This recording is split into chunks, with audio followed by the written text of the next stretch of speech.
நீரோடை போல உடலெழுகின்ற அழகு நீராட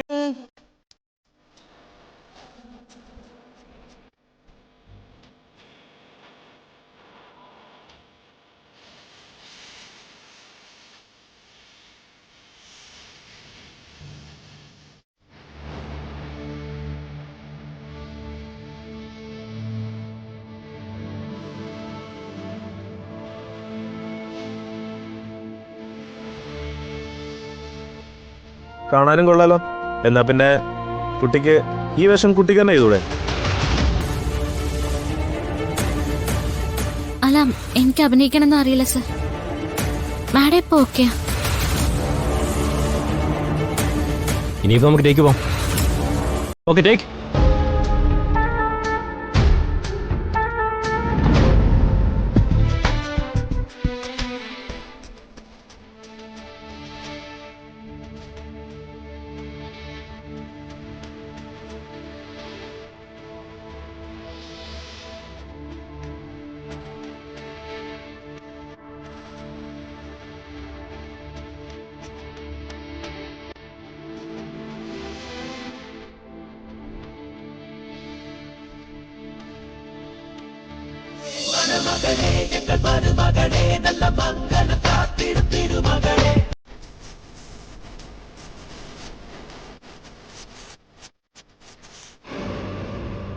Cut it.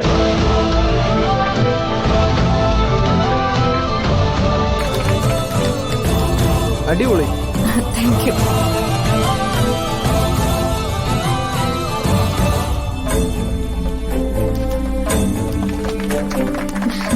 പ്രിയങ്ക, പെർഫെക്റ്റ്.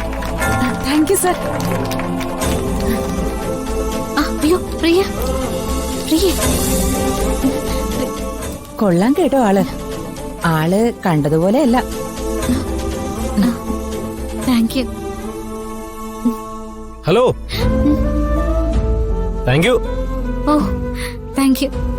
എന്റെ പൊന്നു മോളെ, ആദ്യ ദിവസം തന്നെ പടം മുടങ്ങിപ്പോന്ന് ഞാനൊന്ന് പേടിച്ചതാ. ഇപ്പൊ എനിക്ക് ധൈര്യമായി. Thank you. ഈ ദൈവത്തിന്റെ ഓരോ കളികളെ കഴിവുള്ളവർക്ക് അവസരം കൊടുക്കുകയില്ല, അവസരം കിട്ടിയവർ കഴിവ് കാണിക്കുകയില്ല.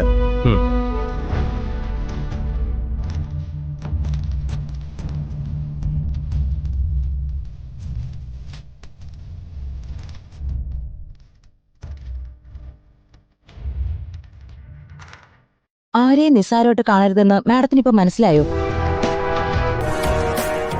മാഡത്തിന്റെ നായിക പദവി നിലനിന്നത് ആ കുട്ടി കാരണോ?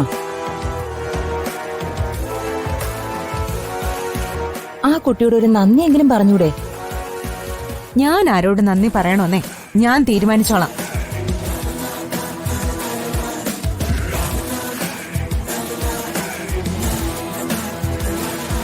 പ്രിയ, അവരൊക്കെ ഹാപ്പിയാ. അവര് ഹാപ്പിയാ, പക്ഷെ ഞാൻ ഹാപ്പിയല്ല. അതെന്താ? എല്ലാവരോടും ഇളിച്ചു കാണിച്ച് നടക്കണ്ട. പിന്നെ വേഷം ചെയ്യാൻ പറ്റുമെന്ന് വീണ്ടും ഡയറക്ടർ ചോദിക്കും. അവസാനം ഞാൻ അങ്ങ് സമ്മതിച്ചു പോയി എന്ന് പറയരുത്. ഇതേ എന്റെ സിനിമയാ, എന്റെ ആഗ്രഹമാ. എന്റെ മറ്റുള്ള ആഗ്രഹങ്ങൾ തട്ടിപ്പറിക്കാൻ നോക്കുന്ന പോലെ ഇതുകൂടി തട്ടിപ്പറിക്കാൻ നോക്കരുത്.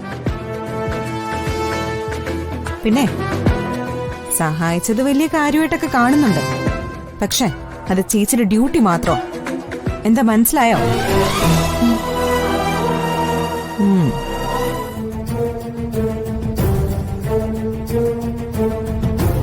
സമയം എത്രയായി എടുത്തി? ഇത്ര നേരമായിട്ടും പ്രിയങ്കയ്ക്ക് വരാറായില്ലേ? എല്ലാത്തിനും ഏട്ടത്തി തന്നെ പറഞ്ഞാ മതി. രാധിക അങ്ങനെ ഒരു കാര്യം പറഞ്ഞപ്പോ പ്രിയങ്ക അയക്കേണ്ട കാര്യം എന്താ? പ്രിയങ്ക മോളും അങ്ങനെ ഒരു ആഗ്രഹം പറഞ്ഞുകൊണ്ടാ. അവൾ ഈ പറയുന്ന മ്യൂസിക് സ്കൂളില്ലേ, അവിടെ ഒരുത്തി ഉണ്ട്, അവളുടെ ഫിദ മാഡം. അവളുടെ കെയർടേക്കറാ. മോള് പോലെയാ കാണുന്നതെന്നാ അവള് പറഞ്ഞിരിക്കുന്നത്. അവളുടെ സഹായത്തോടെ പ്രിയങ്ക മോൾ എന്തെങ്കിലും ചെയ്താലോ? നഷ്ടമേ നമുക്കാ. അവര് വരട്ടെ, നമുക്ക് ചോദിക്കാം.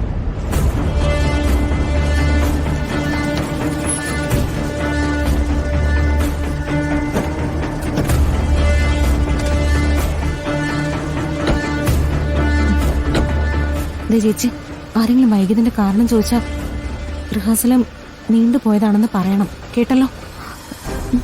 വാ.